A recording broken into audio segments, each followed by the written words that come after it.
Time for a little bit of deja vu, right? Last time we was here talking about a game that the Falcons played. They lost in overtime.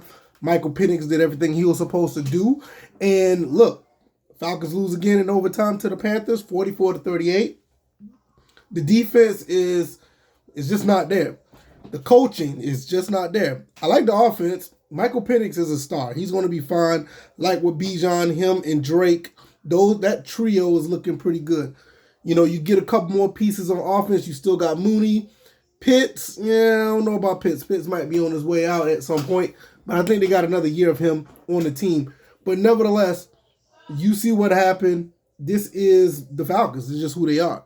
You bring in Raheem Morris, which I wasn't really yay on him at the beginning. I just said, okay, they pick somebody who they're familiar with, and you get familiarity. You get the same thing that you got when the Super Bowl season was running. You find a way to collapse at the end.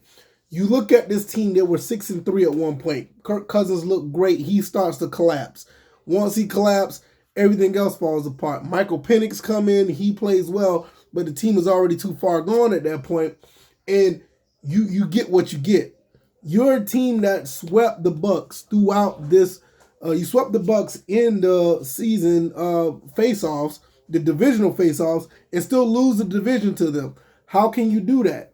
I don't know. There should be firings. But I will say this. I don't think that Raheem Morris is going to be fired. It's his first year. You think that he should get another chance, another swing at it? I think the top brass is going to say yes. He should get another swing at it and see if he can right the wrongs of this season. I think it was just too early for... I think they waited too late to let Kirk Cousins hit the bench and bring in Michael Penix. They waited probably like 3 games too late, which pretty much cost them the division, in my opinion. Now, when you look at everything, all things considered, yeah, the team is on an upward trajectory overall. You got your quarterback of the future. The defense need a little bit more tweaking. That's not an easy fix, but you need to understand what you need to get in the draft. This time around, you need to probably go all defense. I'm trying to think anybody on offense you may want to get. I can't think of anybody right now. The offense is pretty much in decent shape. But on defense, you're going to have to make some changes. I mean, you look at everything around that front seven. For some reason, they just stopped clicking. They were off, on, then off again. There was a stretch of like 4 games where that front seven looked like they looked crazy. But the first 6 games, they were non-existent. So you don't even know what you got on defense. I mean, outside of Jesse Bates, you can make the case outside of Jesse Bates, you don't know who you got. You know, you see everybody up front kind of fell off. Matthew Judon wasn't the person you thought he was going to turn out to be. The linebackers, Troy Anderson is gone with it, and he was down with the injury. Nate Landman is yay or nay at times. Caden Ellis, he's probably the other person that you could say that, yeah, we can make something happen with him. So him and Jesse Bates pretty much is it. A.J. Terrell is locked in a contract. He just signed an extension, so he's not going anywhere. So at the end of the day, you know, outside of those 3 players on defense, you can go all in on defense and try to draft somebody, bring some people in, or whatever the case may be. Now, offensively, there's not much that you can really say what you're going to do. Maybe fix up on the offensive line a little bit, get some better protection for Michael Penix. The run game is fine. You don't have to do anything with that. Darnell Mooney and Drake London on the outside, that looks good. You may want to bring in another slot receiver to be honest, I think another slot receiver with Mooney and Drake London would do wonders for Michael Penix. You already talking about a guy who could throw the ball all over the place. Get a slot receiver that you can get late in the draft that can, be a little bit productive with the route running. That'll be great. But outside of that in the offensive line, you may need to make some changes or enhance some places there. But that defense is going to have to do something. The defense is going to have to be revamped. Something's going to have to change in that defense because this team is way too talented as it is now for it to be falling off the way it did. And a little bit of that could be coaching as well. You look at the coaching, something's up with Raheem Morris. I don't know if I said this earlier, but he just seems like he's a stopgap coach. He's not like a coach of the future. He doesn't come off as a coach that you can build something 5, 6, 7 years and possibly in the playoffs 4 out of the 7 years. He doesn't come off as that kind of coach, to be honest. He never really did. So I was kind of like, yeah, okay, maybe he needs another chance after being an interim here. I don't know. But I will say this. To have any shed of positivity here, Raheem Morris did not do well his first season with Tampa Bay. And they ended up going 10-6 when they had 16 games. They went 10-6 the second season. Can he build that? Can he make that happen again? I'm not sure, because I'm not really I don't see much positivity coming from Raheem Morris, man.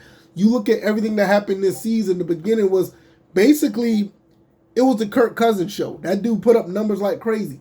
Soon as Kirk Cousins fall off, he did not have anything to make adjustments with, or he didn't try to bring anything to make adjustments with. He made some bad decisions. On top of that, you bring in Michael Penix, and that guy is basically doing it all himself. With his arms, even with his legs. He had a rushing touchdown today. And that's what you got.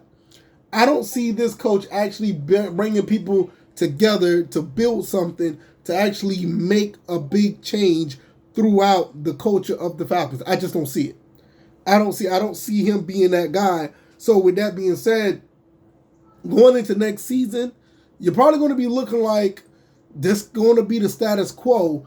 I will be extremely surprised that if anything, go up, higher, the ceiling will be higher for the Falcons going next year.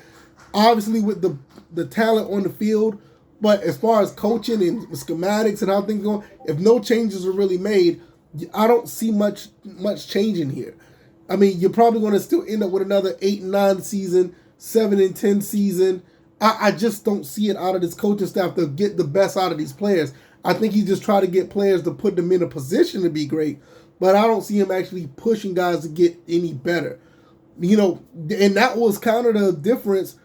That was kind of the thing that we heard about him coming into the Falcons. When he was with the Rams, a lot of guys were saying, like, he can get the best out of players. I didn't see that this year as the Falcons head coach. I didn't see that. I didn't see it. There's not much you can say about the players. I think the players did pretty, they did good, all things considered. Outside of, let's say, Kirk Cousins, Father Time caught up with him. Outside of him, he's probably like the only player, or maybe D. Alford, you could probably cast blame to wholly. Did A.J. Terrell had issues throughout the season? Yes. But then again, A.J. Terrell did lock down Terry McLaurin last week. So it's like, it's so much up and down with this team. You don't know what you're getting or how you're going to get it. And that's what makes it so frustrating when you see a team have high aspirations, start off 6-3, and finish 8-9. And you gotta understand, they literally went 2-7 or 2-6 at the end of the season. And 5 of those 6 losses, well, I'll say 4 of those 6 losses was really because, Kirk Cousins fell off a cliff. It's kind of mind-boggling when you think about it. But I'm gonna get out of here, man. Look, I'm about to go probably go to my other channel and do some things over there. And that's pretty much it. The Falcons season is over. I guess we'll talk some Georgia Southern sometime this week or whatever. We'll see. And we'll just go from there. All right, y'all take it easy, and I'll see you in the next one. Peace.